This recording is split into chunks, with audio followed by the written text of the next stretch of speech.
So, growing up, I ate a lot. Like, in middle school and in high school, I ate a lot.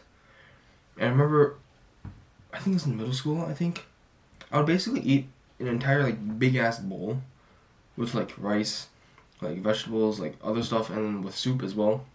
And, okay, to be honest, it was so fucking delicious.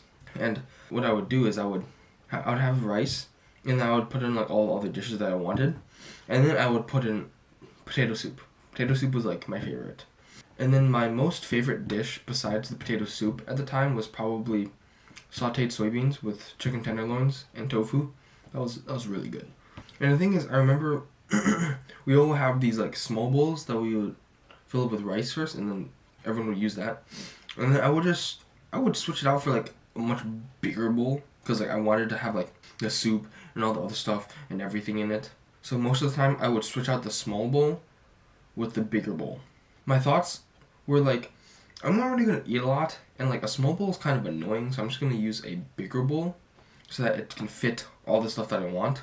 And that was sort of a mistake, because what ended up happening was I ate more than if I had used the small bowl and I filled it up like 3 or 4 times.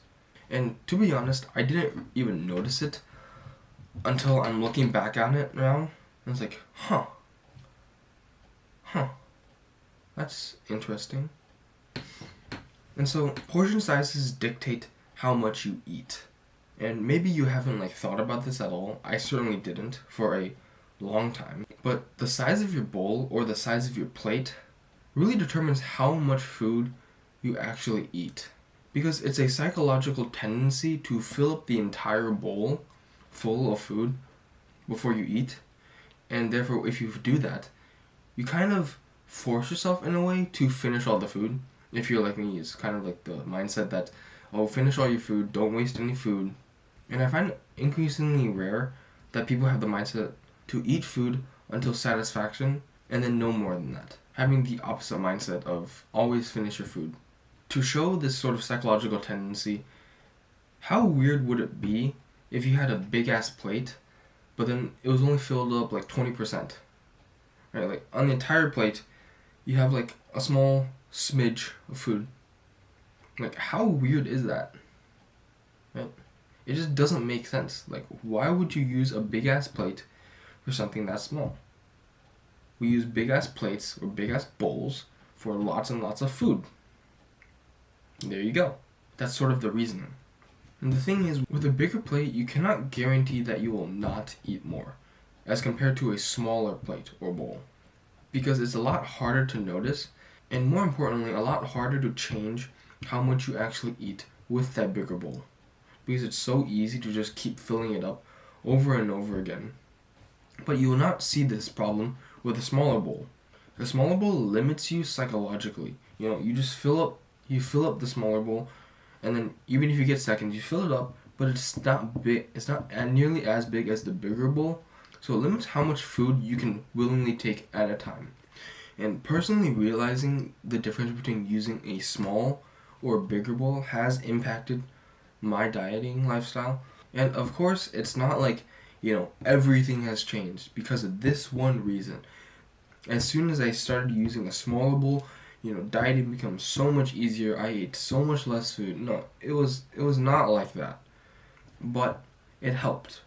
I noticed that I would eat less food during meals, which if you're dieting, really helps.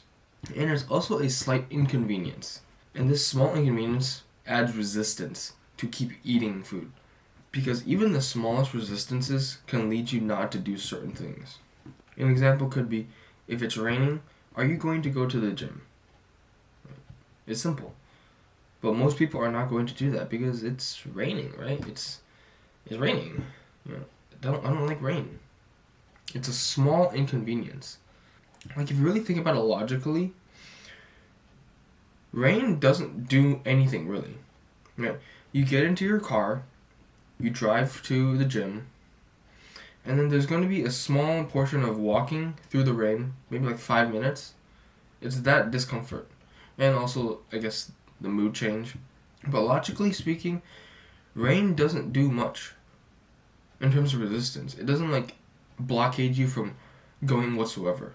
It's just a little tiny resistance, and yet most people will not overcome it. So for meals that have lots and lots and lots of calories, using a smaller bowl instead of a bigger bowl to sort of control your portion sizes will help you in the long term. And so to answer the entire question of this video, of which I've kind of been avoiding, is portion sizes are important. They are important. They determine how much you eat. And so if you want to diet more, use a smaller bowl or use a smaller portion size. If you want to bulk, use a bigger portion size.